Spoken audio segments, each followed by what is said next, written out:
And so Apple releases another iPhone, but it's not packed with new features, it doesn't cost an arm and a leg, and it looks exactly like the iPhone 5. Just who is the new iPhone SE for?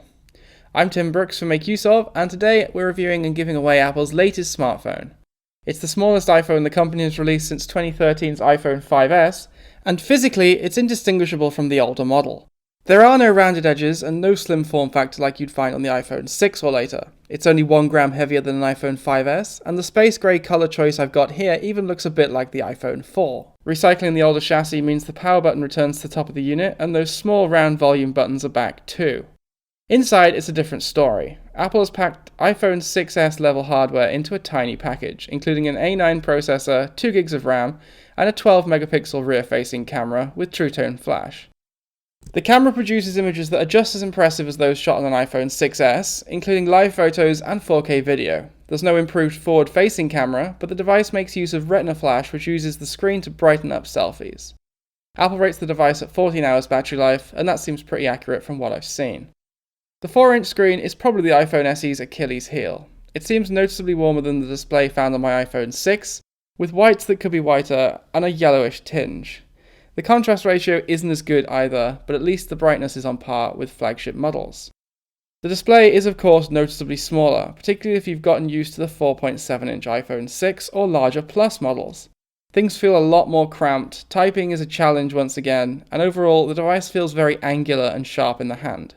In this regard, the iPhone SE feels a bit old and left me wishing Apple had put the time into creating a more comfortable ergonomic chassis rather than simply reusing old parts. There's also no 3D touch, which means no pressure-sensitive shortcuts for quickly accessing app functions or peeking at links without opening them. This is a big deal if you want your iPhone to have the latest and greatest technology, but it probably kept the price down a bit too. The feature is a bit of a game changer when you get used to it, so it's a shame to see it missing here. The iPhone SE only comes in 16 and 64GB capacities, and the former might be a problem if you want to take advantage of the space-consuming features like 4K video and live photos. If you want a 128GB iPhone, you'll have to go for an iPhone 6S or 6S Plus. As a package, the iPhone SE doesn't feel as sophisticated as the flagship models, despite having all the power of Apple's latest and greatest. The hardware may be new, but using the phone feels a bit old, and it's going to feel older still when the new iPhones arrive in September. There are benefits to be had from this though. It's a lot cheaper to start with. You can pick up a 16GB iPhone SE for $399, compared to the 6S, which starts at $649.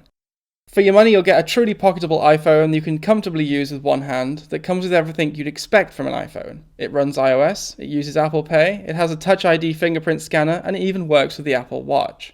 Unlike the iPhone 5C, it's a powerful device that feels more future-proof in terms of hardware and should remain snappy for a few generations of iOS yet. You can even use your old iPhone 5 or 5S case. The iPhone SE isn't going to be everyone's cup of tea, but then nor was the iPhone 6 or 6 Plus when first introduced. One thing to keep in mind is that even if you were resistant to Apple's larger models when they were first released, if you've since upgraded anyway, then you might not be convinced to step down to a smaller size screen again. On the flip side, if you've held onto your iPhone 5 or 5S for this long and you want to upgrade to a similar sized device, then the iPhone SE offers a huge leap in performance and a decent price range. It's just like living with a faster, updated iPhone 5S. It's not cheap, but it might also suit anyone looking for a budget iPhone. You'll get the Apple user experience, minus a few of the latest features, and enough power to run all the apps you can find. All in all, it's difficult to pin down exactly who the iPhone SE is for, but if you hate the larger iPhones and crave an up-to-date smartphone that fits perfectly into Apple's ecosystem, look no further.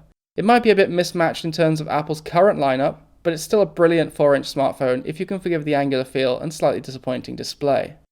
To read our full review of the iPhone SE and be in with a chance of winning one, head to MakeUseOf.com.